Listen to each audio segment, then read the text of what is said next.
How to fix an internal system error occurred in DirectX setup. So if you want to fix an internal system error occurred in DirectX setup, then what you need to do is just follow this process. So the first one, or the first solution, is to verify the Windows version. Windows N lacks certain media-related feature required by DirectX. So to check your Windows version, you need to press Windows and R keys together, and then you'll have this kind of interface. Now here, we need to enter WINVER and then hit the enter. And in my case, it's Windows 11. If it's Windows 10 or Windows 11, then it's okay. But if it's Windows 10N and Windows 11N, then you need to install the media feature pack from Microsoft official site.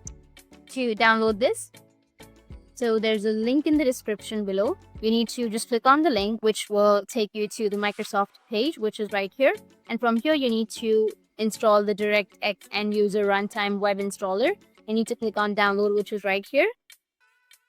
Windows 10 and editions include the same functionality as Windows 10, except that these versions of Windows do not include Windows Media Player and related technologies.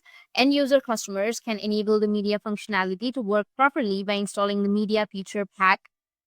This feature pack can be applied to computers running Windows 10 and editions.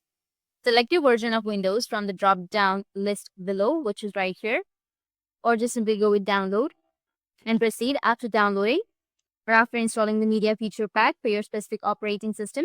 Once installed, try running the DirectX setup again.